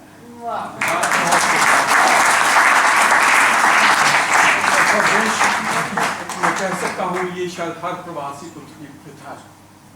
मुझे याद आती है अपनी माँ, अपने पिता, जब मैं उनको छोड़ कर गया तो मैं सोचता हूँ कि बहुत मार्मिक प्रथा है और हम सब की ये प्रथा रही है। और इस बातचीत को यही विराम देते हैं, लेकिन यहाँ हमारे बहुत सारे आपके सहयोगी हैं जिन्होंने आपके साथ ये लंबी यात्रा तय की है और उस बारे में कुछ कहना चाहेंगे। सबसे पहले मैं डॉक्टर के श्रीवास्तव को आप मुझे भाषा वही काम की होगी जो कि खासो आम की होगी। हिंदी में कहो या उर्दू में, सूरज ढले तो शाम ही हो। यही है पद्मेश का परिचय, यही है उनकी पहचान। अत्यंत सरल भाषा और भाव सागर समान। इनको सुनने और समझने के लिए आपको हिंदी विशारद पास करने की जरूरत नहीं है, क्योंकि अपने लेखन को रोचक बनाने के लिए क्लिष्ट शब्दों का इस्तेमाल नहीं करते, फिर भी गागर में सागर भरने की अनूठी क्षमता रखते हैं। हमें पद्मेश को एक कवि की हैसियत से पहले एक दोस्त की हैसियत से जानने का मौका मिला और उनके व्यक्तित्व की अद्भुत प्रतिभा के कायल होने में हमको ज़्यादा वक्त नहीं लगा। हीरे के समान अनगिनत फैसेट्स के मालिक, हंसमुख, हाजिर जवाब, किसी को भी पल भर में अपना मुरीद बनाने की काबिलियत, डेवलिश सेंस ऑफ ह्यूमर और कैवलियर एटीट्यूड के पीछे छुपी एक सिंसियर और कंपैशनेट पर्सनालिटी सामने आ गई, एक ब्रेथ ऑफ फ्रेश एयर की तरह। उसके बाद ब्रिटेन में उनके सबसे बड़े फैन का स्टेटस हम ही को हासिल है। लखनऊ की नफासत, तहजीब और मिठास का एक नया पर्यायवाची नाम है पद्मेश को। हीरे में और इनमें एक ही फर्क है कि हीरा हार्ड होता है और ये उसके बजाय बिल्कुल स्पंज की तरह सॉफ्ट है। कठोर या कड़वी बात इनकी जुबान पर आ ही नहीं सकती। कोई अगर इनके साथ बेवफाई भी करे तो उससे झगड़ा या गाली गलौज या बुरा भला कहने के बजाय ये कहेंगे कि ये वफा की सख्त राहें, ये तुम्हारे पाँव नाजुक, न लो इंतकाम मुझसे मेरे साथ साथ चल के। अगर किसी को गला भी कहना चाहें तो कुछ इस तरह कहेंगे, अजी साहब जरा देखिए आपकी पूंछ के बाल कितने शानदार लहरा रहे हैं। और वो शख्स समझेगा उसकी तारीफ हो रही है। इनकी रचनाओं में इनके स्वभाव की झलक साफ नजर आती है। उनमें निराशा, उदासी और नेगेटिविटी के लिए कोई जगह नहीं है। हर तरफ ऑप्टिमिज्म, होप, कंपैशन, टॉलरेंस और जिंदगी की तरफ अनकंडीशनल अंडरस्टैंडिंग। देखिए कैसा आत्मविश्वास झलक रहा है इनके एक वाक्य में कि तुम तक पहुंचूंगा जरूर क्योंकि निकल पड़ा हूं। प्रवासी जीवन की सच्चाइयों की जिनसे हम और आप सब रिलेट कर सकते हैं। अभी जिस कविता का जिक्र किया इन्होंने अपनी कविताओं छड़ी, घड़ी और ऐनक और पुराने ख्यालों का पिता, कितनी सच्चाई के साथ इन्होंने उसमें सच्चाइयाँ दर्शित की हैं। और खुद भी इस चीज़ को मान रहे थे कि इनकी स्पेशल क्वालिटी है मंच संचालन की। इनको सोते से उठा दीजिए कि चलो तुम्हें संचालन करना है, फौरन कर देंगे और ऐसा समा बांधेंगे कि श्रोतागण नहीं चाहेंगे कि जो और लोग बैठे हैं वो भी सुनाएं। कभी कभी तो ये भी हुआ है कि जो भारत से कवि आए थे वो जब ये बोल रहे थे तो वो नहीं चाहते थे कि ये रुकें, क्योंकि वो उनको पता था कि वो सेकंड बेस्ट होंगे। आजकल जब किसी के पास समय नहीं है, ये एक ऐसे दोस्त हैं जो आपका हाल पूछते हैं और आपके जवाब का इंतज़ार करते हैं। कहावत है, अच्छे दोस्त और अच्छी बीवी किस्मत वालों को मिलते हैं। बच्चों की आज दोस्तों की बात हो रही है तो हम ये कह सकते हैं कि हम बहुत खुशकिस्मत हैं और इस चीज़ पर फख्र महसूस करते हैं कि पद्मेश हमारे दोस्त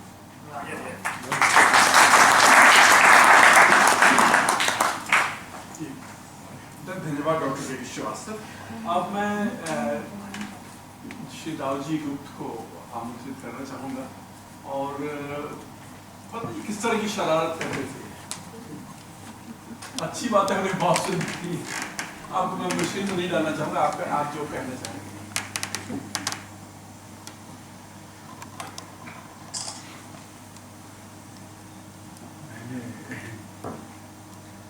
मैंने पद्मेश को बचपन में भी यही पाया कि वो अपनी पढ़ाई के प्रति और परिवार के जो उसके बुजुर्ग सदस्य हैं, जैसे उनके बाबा, उनकी दादी, उन सब के प्रति बहुत ही संजीदा और उसके साथ ही साथ बहुत ही अनुशासन प्रिय बालक के रूप में मैंने उनको देखा। शरारत करते हुए मैंने कभी नहीं देखा। मेरी शरारत ऐसी होती थी कि पिता को पता ना लगे। बहुत अच्छी बात है। लेकिन अंग्रेजी स्कूलों में पढ़ने के बाद किस तरह से हिंदी के प्रति अनुराग कैसे पैदा हुआ है? हमारे परिवार में एक साहित्य सेवा की और साहित्य प्रेमी होने की परंपरा रही है। हमारा जो कह लीजिए कि मकान है, बहुत बड़ा मकान है, तो उसमें कई आंगन हैं। तो जो उसका सबसे बड़ा आंगन है, उसमें चारों तरफ अब भी कबीर के और बंद के दोहे जो हैं वो लिखे हुए हैं। और वो हमारे पिताजी ने और हमारे बाबा जी ने ये स्वर्णाक्षरों में लिखने वाली जो बात है उसको एक प्रकार से साकार कर दिया था। वो जो सोने का पाउडर होता है उससे वो दोहे वहाँ पर हमारे यहाँ लिखे गए थे उस जमाने में। शायद किसी और वो जमींदारी का जमाना था। तो वो आपने तो पद्मेश ने उनको बचपन से उन दोनों को देखा, उनको पढ़ा। और हमारे भी अधिकांश मित्र जो हैं वो साहित्यकार और कवि, शायर और बुद्धिजीवी हुआ करते थे, तो उनके भी ये संपर्क में रहे। हमारे पिताजी भी संस्कृत के बहुत बड़े विद्वान थे, तो उनका भी उनको आशीर्वाद था। और संयोग से हमारी माँ जौनपुर की थी और वो उस ज़माने में जब यानी आज से 100 साल पहले जब मिडिल पास करेक्टर होता था तो उस ज़माने में उन्होंने फारसी से FA किया था। और उन्होंने स्वयं मुझे फारसी सिखाई। FA का होता है इंटरमीडिएट 12th स्टैंडर्ड जी। और पद्मेश को उन्होंने मतलब उर्दू सिखाई, बहुत अच्छी उर्दू आती है पद्मेश को। और तो उसको माहौल जो मिला बचपन से, तो बड़ा वो साहित्यिक माहौल मिला और बुद्धिजीवियों का साथ रहा, तो उनका आशीर्वाद से प्राप्त हुआ। तो मेरा ख्याल है कि उसको ये एक प्रकार से वंश परंपरा में उसे साहित्य और साहित्य के प्रति अनुराग मिला, जो लंदन में आकर के पुष्पित और पल्लवित हो गया और वो एक कवि के रूप में यहाँ पर जो है वो उनका प्राकट्य हुआ, नया प्राकट्य।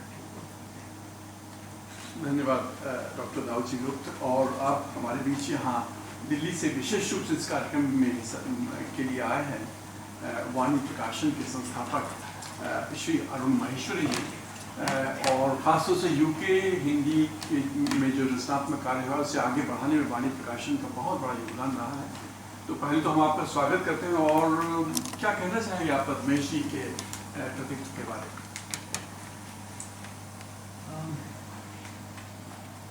जब विश्व हिंदी सम्मेलन हुआ था 99 में, तब उनसे पद्मेश जी से मेरा परिचय हुआ। तब एक सामान्य सा परिचय था और हम यहाँ आए और गए। जब प्रतीक्षा जी यहाँ उस कार्यक्रम में भागीदारी कर रही थी, यहाँ उषा जी और सभी लोग काफ़ी उत्साह और प्रेम से उसका, जैसे भी पद्मेश जी ने बताया कि सब एक साथ एकत्र होकर सब करते हैं। तो उस समय जब यहाँ शुरू में आया था तो देखा, अच्छा लगा कि इस तरह से भी देश में हिंदी के प्रति सबके मन में एक उत्साह है, प्रेम है।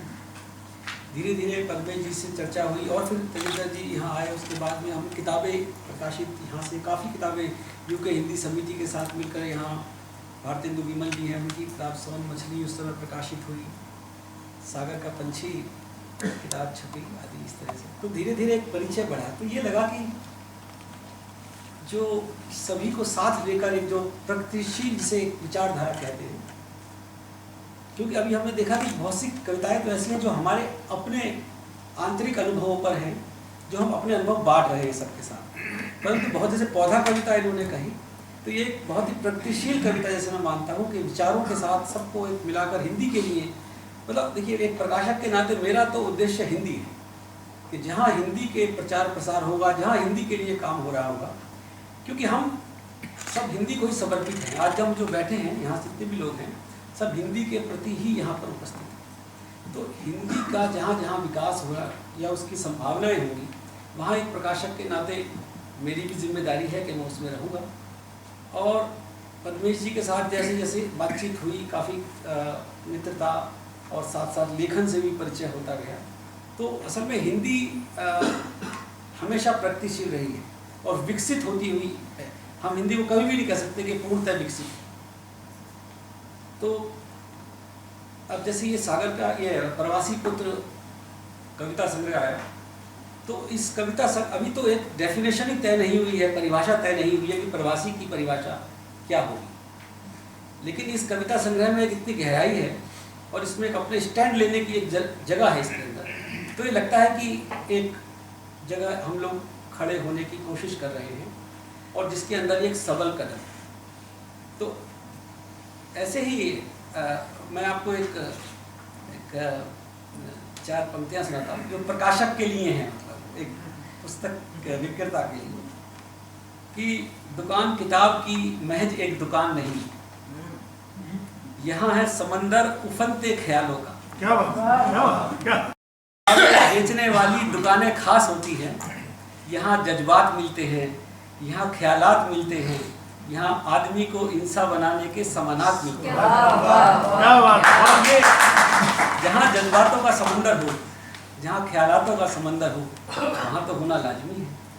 और पद्मेश जी के साथ, तेजिंदर जी और सभी के साथ में यहाँ बैठकर, क्योंकि एक प्रकाशक के लिए तो उसका उत्सव, उसके त्यौहार, उसकी किताबें हैं, उनके विमोचन हैं, उनकी साहित्यिक चर्चाएं हैं। तो यहाँ मुझे आज जब ये किताब की बातचीत चली या पद्मेश जी के कृतित्व पर बातचीत होगी, तो जाहिर है मैं रह नहीं सका और कल यहाँ उपस्थित हो गया।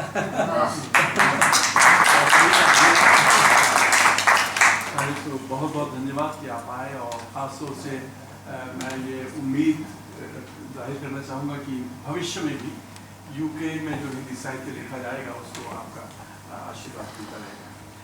यहाँ हमारे बीच में मीरा मिश्रा कौशिक भी हैं, वातायन के अध्यक्ष हैं और इंडियन डांस एकेडमी, जो आज अकेडमी के नाम से जानी जाती है, उसकी डायरेक्टर भी हैं। मीरा जी, आप क्या कहेंगी पद्मेश के? सबसे पहले क्योंकि मैं इस संस्था की अध्यक्षा हूँ, तो आप सबका बहुत स्वागत और धन्यवाद कि आप वातायन के हर कार्यक्रम में आप लोग उपस्थित होते हैं। और आज जो कि एक बड़ा ख़ास दिन है, हम लोग पद्मेश की उपलब्धियों का आयोजन कर रहे हैं, तो उसमें सबका आना हम लोग के लिए बहुत खुशी की बात है। मैं इस देश में 1983 में आई थी, 1983 में, और करीब 10 साल तक का समय जो था वो पद्मेश के पूर्व का समय था। और उस समय इस शहर में सिर्फ BBC Hindi service, SOAS school of oriental African studies और ऐसे 2-3 जगह थी जहाँ कुछ कार्यक्रम होते थे। और हम लोगों ने बहुत अच्छे बड़े नामों को सुना, वात्स्यायन जी से लेकर के निर्मल वर्मा जी से लेकर के, और बड़े लेखक इस शहर में आते थे और वो सब लोग 1 या 2 जगहों पर ही जाते थे। और उसके बाद फिर अचानक एक मतलब मैं क्योंकि बड़ी हूँ पद्मेश से, तो मैं कहूँगी एक लड़का सा आया और फिर उसने जो है लोगों को इकट्ठा करना शुरू किया, और हम लोग के जीवन जो जितने बदलाव आए साहित्य को लेकर के, उन सबके बारे में हम लोग बात कर ही चुके हैं। और पद्मेश के आने से ये बात बहुत सच है कि हिंदी बोलना, हिंदी सुनना, हिंदी का आयोजन करना हम लोगों के लिए एक आम बात हो गई। आज तो हम लोग बहुत आराम से जो अच्छी हिंदी बोलते हैं, सुनते हैं, और वो भी एक नई पीढ़ी को साथ लेकर के काम करना। पद्मेश के जो जितने भी मित्र हैं यहाँ, जो वातायन से भी जुड़े हुए हैं, वो सब लोग मुझे इस आशा से भरते हैं कि हम लोग सालों साल ये चलाए रखेंगे। तो बहुत धन्यवाद आपके इस पूरे काम का। धन्यवाद। बात 90 के दशक के आरंभ की है। एक कवि सम्मेलन हो रहा था, इसका संचालन कर रहे थे डॉक्टर निखिल कौशिक, नेत्र रोग विशेषज्ञ हैं और हिंदी में बहुत अच्छा खासा दखल रखते हैं और अपने आप में जाने माने कवि भी हैं, और फिल्में भी बनाते हैं, डॉक्यूमेंट्री, टेलीविजन, मल्टीमीडिया के मास्टर हैं, और हिंदी से विशेष प्रेम करते हैं। तो एक कवि सम्मेलन का ये संचालन कर रहे थे, और जब आपने उस नए कवि का, उस युवा कवि का नाम पुकारा तो कैसा लगा और कौन था? मानो में अद्भुत अनुभव था। अचानक एक लड़का, सिंह जी भी थे, और एक छोटा सा लड़का, ये बात है 1993 और उसकी जो अच्छी बात लगी वो ये कि कुछ कवि होते हैं जिनकी कविताएं आपको याद करनी पड़ती है, लेकिन कुछ बातें ऐसी होती हैं जो आप अचानक सुने और वो याद हो जाए। तो शायद उसी समय उन्होंने एक कविता सुनाई, उसकी प्रवासी पुत्रों की मानसिकता का इससे बढ़िया उदाहरण और क्या हो सकता है। अब मैं आप जो हमारे यहाँ श्रोतागण बैठे हुए हैं, आप यहाँ आए, बहुत धन्यवाद। आपके मन में यदि कोई प्रश्न है तो मैं आपको कुछ प्रश्न भी आमंत्रित करना चाहूँगा। अभी हमारे पास वक्त है जी, अभी लगभग 10 मिनट और है हमारे पास, तो कोई प्रश्न आप पद्मेश से करना चाहें तो आप जी।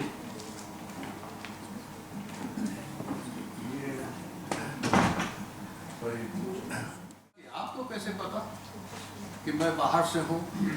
उन्होंने कहा आधे घंटे से आपने अंग्रेजी का कोई शब्द नहीं बोला, तो हम समझ गए कि आप भारतीय नहीं हैं, भारतवर्ष से बाहर के। कैलाश जी तो एक कदम आगे बढ़े। इन्होंने कहा जनार्दन, इसीलिए कहता हूँ जब तो मैं भारत जाता हूँ तो अंग्रेजी के कुछ शब्द रट के जाता हूँ कि बीच बीच में मैं अंग्रेजी बोलूं कि मुझको कोई विदेशी ना कहे। ऐसी बात है ना? तो ये अंग्रेजी का एक छोटा सा एग्जाम्पल है, बहुत से हैं हमारे। कोई किसी को भी नहीं, बस एक ही, किसी ने कहा पड़ोस में बच्चा पैदा हुआ है, कहते गोरा चिट्टा है, ठीक है, गोरा चिट्टा है, बिल्कुल अंग्रेज की तरह दिखता है, वो थोड़ा सा गड़बड़ है, बस इतना ही है। आपने जो प्रश्न उठाया ये बहुत इंपॉर्टेंट सवाल है। महात्मा गांधी भी चिंतित थे इसी चिंता को लेकर। एक जगह उन्होंने कहा है कि आई वांट अंग्रेजियत टू गो बट अंग्रेज to stay in this country. मैं अंग्रेजियत को भगाना चाहता हूँ, अंग्रेज से मेरा कोई झगड़ा नहीं। तो ये तब से समस्या चली आ रही, शायद इसका निदान इसका कुछ उत्तर है ना जी? शायद नहीं है, आप खुद ये कैसे। और कोई प्रश्न में आपसे जी? पद्मेश जी, माशाअल्लाह आप अभी भी जवान हैं, तो साहित्य के लिहाज से कौन सा ऐसा काम है जो अभी करना आपके लिए बाकी है? मेरे मन में कुछ योजनाएं हैं, जैसे मैंने बताया कि मुझे 3-4 वर्षों में जो गैप दिखाई दे रहे हैं, उनमें मैं जो रशिया और यूरोप और यूके विद्यार्थियों का एक नेटवर्क, शिक्षकों का नेटवर्क तैयार करना चाहता हूँ, और उसके लिए मैंने कुछ प्रपोजल योजनाएं बनाई हैं, जिसका एक शुरुआत हमने तरुण कुमार जी को उसका ड्राफ्ट भी दिया हुआ है।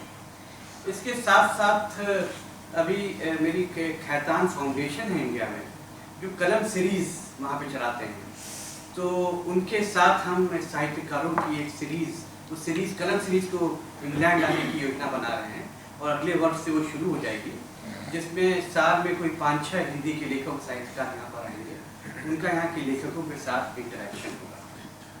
और एक महत्वपूर्ण बात ये है, जो अरुण महेश्वरी जी के प्रोत्साहन से योजना बन रही है कि अरुण महेश्वरी जी और अदिति जी भारत में दिल्ली विश्वविद्यालय के सौजन्य से महोत्सव, हिंदी महोत्सव करते हैं। तो कुछ उस दिशा में और उससे प्रेरणा लेकर हम यहाँ पर भारतीय भाषाओं, साहित्य और संस्कृति के फेस्टिवल की एक परंपरा शुरू करने का प्लान बना रहे हैं, जो मैं ऑक्सफोर्ड से शुरू करना चाहूँगा क्योंकि वहाँ पे संपर्क है। और इसमें यहाँ यूनिवर्सिटीज और कॉलेजेस की पार्टनरशिप में हम ये आयोजन करेंगे, जिससे उसमें युवा लोग और जो वहाँ के विद्यार्थी हैं उनकी प्रतिभागिता हो सके और बहुत जुड़ सके। और इसमें ये अंतर्राष्ट्रीय स्तर पर हम करेंगे, जहाँ पर हम अमेरिका से, हॉलैंड से, जहाँ जहाँ जो भारत की संस्कृति और साहित्य से जुड़े हुए हैं उनको यहाँ पर बुलाया जाए। तो ये एक महत्वपूर्ण योजना है जिस पर हम लोग काफ़ी काम कर चुके हैं। मेरी बहुत लोगों से बात हो चुकी है यहाँ भी और भारत में भी, और ये स्वैच्छिक संस्थाओं के माध्यम से ही मेरा करने का विचार है, क्योंकि मैं नहीं चाहता कि कोई इवेंट्स मैनेजमेंट की कंपनी टाइप का के साथ में पार्टनरशिप करूं, क्योंकि मैं मानता हूं जब जिस तरह से इवेंट्स मैनेज कंपनी वगैरह इस तरह के आयोजन करती हैं तो सुविधा बहुत हो जाती है, आराम बहुत हो जाता है उससे, लेकिन हमारा जो उद्देश्य है और लक्ष्य है उस संस्थाओं को बढ़ाने का, वॉलंटियर्स को बढ़ाने का, कि वह काम सबसे महत्वपूर्ण वो होता है जो काम आप शुरू कीजिए, आप रहें ना रहें और वह काम चलता रहे, वही अभियान कहलाता है। तो जिस तरह से वार्षिक कवि सम्मेलन की परंपरा अभियान बनने में उसने महत्वपूर्ण योगदान दिया, जिससे बहुत चीज़ें हुई, उस तरह से ये फेस्टिवल, और इसमें हमें आप सबका सहयोग चाहिए, क्योंकि मैं चाहूँगा कि अगर धन है तब भी हम उस धन की तरफ ना जाएं, हम मन की तरफ जाएं, और आप लोग उसी प्रकार से उसमें खुद ही दरी बिछाइए, खुद ही कालीन बिछाइए, खुद ही पुस्तक लगाइए, उससे जो भाव आएगा इस तरह के आयोजनों का वो बहुत दूर तक जाएगा और बहुत आगे तक जाएगा। तो मेरे इस प्रकार से मेरे विचार हैं इस मामले में, और मैं समझता हूँ कि हिंदी का भविष्य, मैं मानता हूँ हिंदी का भविष्य तो खतरे में है ही नहीं, हिंदी के लोगों का भविष्य खतरे में है कि अगर हम लोगों ने इस तरह का काम नहीं किया। क्योंकि इस तरह से माता पिता होते हैं, यदि वे अपने ही जीवन, अपनी ही धुन में लगे रहें और बच्चों को इग्नोर करें, उन्हें संस्कार ना दें, तो उनका जो नाम है वो उनके जीवन काल तक रहेगा, एक दो पीढ़ी और। लेकिन अगर वो संस्कार मिलते हैं बच्चों को और नई पीढ़ी तक वह बात जाती है तो उसकी उम्र बहुत लंबी हो जाती है। तो जिस तरह से आज ये प्रवासी पुत्र का कार्यक्रम हो रहा है, ये कार्यक्रम हुआ और चला गया, 2-4 दिन हमें सुख मिला, अखबारों में छपा, सोशल मीडिया में आया और हमने मुझे बधाई दी, तो ये मेरा लक्ष्य नहीं हो सकता। मैं चाहूँगा इससे और दीप जले, इससे और प्रेरणा मिले, और जो यहाँ पर आए हैं वो प्रवासी पुत्र तो ले जाएं और पढ़ें, लेकिन जो हमारी भावी योजनाएं हैं, अगर आपका सहयोग उसमें मिलेगा तो वो इस कार्यक्रम की और जीवन की उपलब्धि होगी।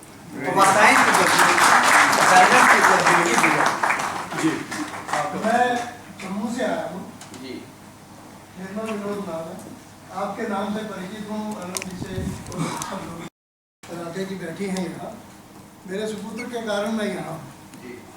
आप यहाँ काम कर रहे हैं और संस्कृति और हिंदी की बात अभी हुई, यहाँ जो अन्य भाषाओं के लेखक हैं, पंजाबी है, या अभी मैं देख रहा था चित्र, आपने उर्दू के साहित्यकारों को भी सम्मानित किया, बहुत अच्छा लगा।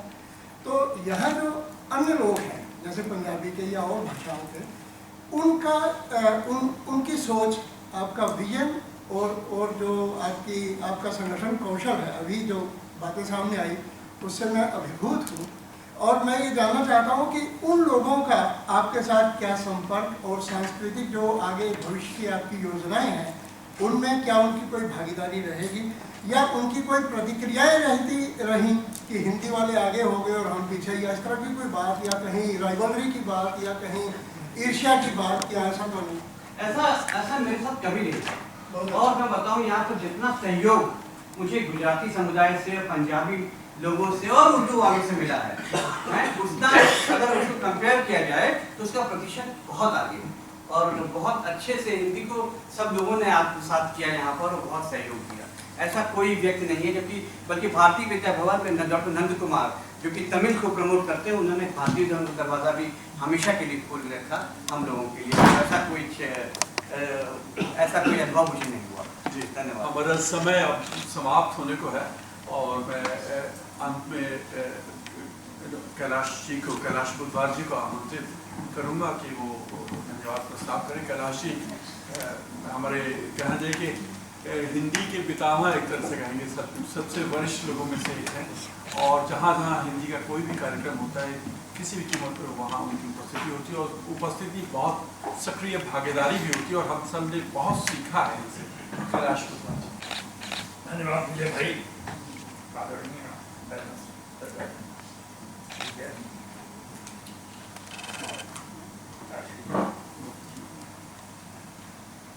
कुछ शब्दों में मैं कहूँगा कि अगर मुझे यहाँ इस देश में आने का विवरण देना हो तो मैं उसे दो हिस्सों में बांटूँ। पहला हिस्सा वो है जब परमेश्वर आने में आए थे और उस समय हालत हुई थी कि हम लोग दुकान पर गए, भारतवर्षी दुकानदार था, उससे बात हुई तो लगा कि वो हिंदी बोलता है। जैसे ही हमने उससे हिंदी में बात की तो बड़े संकोच से उसने कहा कि नहीं, आप अंग्रेजी में बात करें, उससे हिंदी में बात करने का खतरा बोलना।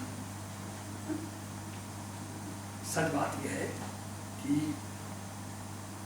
उस समय ये कल्पना करना मुश्किल था कि ऐसे आयोजन हों, ऐसी संस्था हो, ऐसी शामिल हों जब हम दोस्तों के साथ बैठ करके हिंदी में बात कर सकते हैं। लगभग हम आए थे और टावर ऑफ लंदन घूमने गए। वहाँ जब सामने अचानक कोहिनूर दिखा तय था, मैं सन रह गया। वहाँ से आगे बढ़ा तो पत्नी ने कहा कि क्यों, कुछ बोलते क्यों नहीं? आज भी जब मैं घर से चल रहा था, मेरी पत्नी को पता था कि आज परमेश्वर के बारे में बात होनी है, तो उसने धीरे से पूछा तो तुम क्या कहोगी? तो मैंने उसे याद दिलाया जिस तरह हम लोग टावर ऑफ लंदन गए थे तो वहाँ मेरी ज़बान खुश्क हो गई थी। आज परमेश्वर के बारे में बिल्कुल मेरी बुरी हालत है, क्योंकि एक वो पीरियड जब अभी परमेश्वर नहीं आए थे और एक वो पीरियड जब परमेश्वर आए। परमेश्वर ने क्या किया इसका अनुमान हम यहाँ बैठे हुए इस शख्स को देख के नहीं कर सकते। अंतर्राष्ट्रीय हिंदी सम्मेलन होता है, उसकी बरसों तैयारी चलती है, उसमें तमाम सरकारी महकमे लग जाती हैं। एक अंतर्राष्ट्रीय हिंदी सम्मेलन वेस्ट इंडीज में होने को था और अचानक वो बैकआउट कर गए। पता चला कि वो नहीं होगा, पता नहीं कैसे। यहाँ वो जिम्मा परमेश्वर के कंधों पर पड़ा और पूरा हिंदी अंतर्राष्ट्रीय सम्मेलन, जिसके लिए सरकारी कितने महकमे लगते हैं, जब भी होता है अब भी होता है, वो पूरा के पूरा हिंदी सम्मेलन निपट गया और किसी को ये पता नहीं चला कि वो कौन सी चाबी थी जो परमेश्वर ने घुमाई, जिसके बल पर ये सारे लोग अंतर्राष्ट्रीय हिंदी सम्मेलन में आए और हिंदी सम्मेलन समाप्त हुआ। इसी तरह यहाँ रहते हुए हम लोगों की बड़ी इच्छा होती थी कभी हिंदी की बात हो, कभी कविता सुनने को मिले, लेकिन बात खत्म हो जाती थी। School of oriental African studies में कभी बैठ जाते थे, 2-4 लोग बात करते थे। कवि सम्मेलनों का जिक्र आया, परमेश ने कवि सम्मेलन की बात कही तो हम लोग मुस्कुराए। हमने कहा हाँ भाई बात तो बहुत अच्छी है, हिंदुस्तान में थे तो ये सुख मिलता था। आज हर वर्ष इस देश में केवल इस नगर में नहीं, शायद 8 नगरों में कवि सम्मेलन होते हैं जहाँ भारत के कवि आते हैं। अगर कोई पीछे की तरफ मोड़ कर देखे और पूछे कि इसकी शुरुआत, इसकी नींव किसने रखी, शुरुआत कैसे हुई, तो सीधा सा एक शब्द में उसका जवाब है परमेश गुप्त।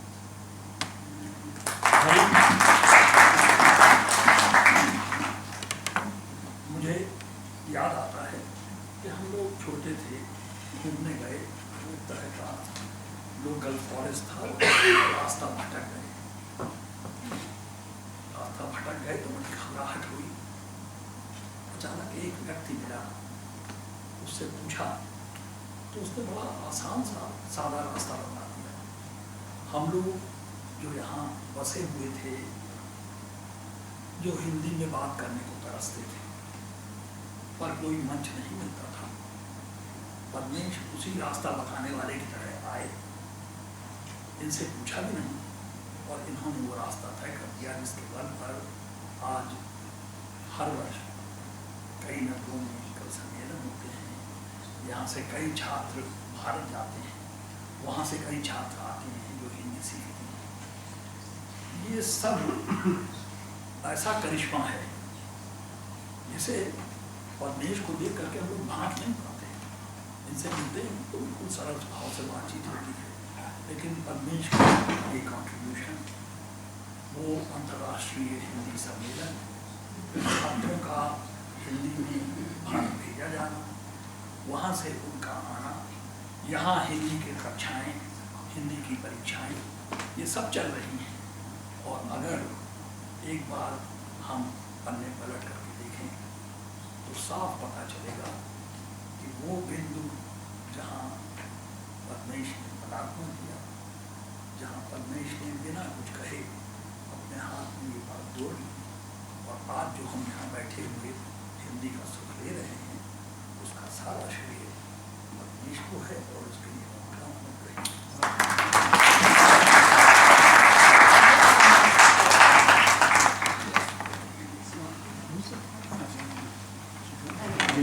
शिखा जी।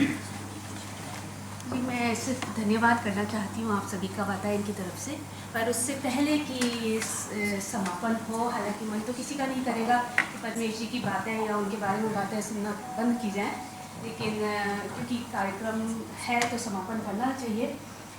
उससे पहले मैं आप सब लोगों को बताना चाहती हूँ कि दुनिया भर से काफ़ी लोगों ने इस कार्यक्रम के लिए अपने संदेश परमेश जी के लिए भेजे हैं और बहुत खूबसूरत शब्दों में भेजे हैं।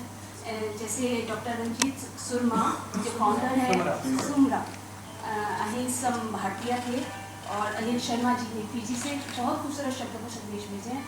समय नहीं है इसलिए, वरना मैं आपको ये सब पढ़कर सुनाती। मैं अब आप सभी का धन्यवाद करती हूँ। मैं वातायन की तरफ से आप सभी का कोटि कोटि धन्यवाद करती हूँ। विशेष आभार हमारे आज के अध्यक्ष कैलाश मुबार जी का, आभार वैलोनिस्ट श्रीला प्रेदर जी का, जिनके बिना यहाँ यह कार्यक्रम असंभव होगा। बहुत धन्यवाद हमारे मुख्य अतिथि डॉक्टर दाऊजी गुप्त जी, श्री अरुण महेश्वरी जी, एम श्री तरुण कुमार जी, एम वीरा कौशिक जी, आप सभी का बहुत बहुत आभार। इस कार्यक्रम में हमारे वक्ता विजय राणा जी, के श्रीवास्तव जी, दिव्या जी और प्रतीक्षा कार्यक्रम को खूबसूरत और सार्थक बनाने के लिए मैं आभार व्यक्त करती हूँ एशियन कम्युनिटी ऑफ आर्ट्स के संस्थापक सकिया जुबेरी जी का तथा यूके के अध्यक्ष तेजेंद्र जी का, काव्य रंग नॉटिंगम की श्रीमती जय वर्मा जी जो शायद आज नहीं आ पाई हैं पर उनका संदेश हम तक पहुँचा है। लेखनी की संपादिका यहाँ है शैल अग्रवाल जी, चित्रकार जेरू राय, वर्ड मसाला के संपादक प्रकाशक Yogesh Patel, president of Indian welfare society और न्यू वर्ल्ड न्यूज़पेपर के संपादक सुरेश गुप्ता जी का, आप सभी ने इस कार्यक्रम में उपस्थित होकर हमारे कार्यक्रम की शोभा बढ़ाई है। और last but not the least, आप सभी उपस्थित जनों का जो यहाँ आए अपने व्यस्तम समय से थोड़ा वक्त निकाल कर बहुत बहुत आभार।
Thank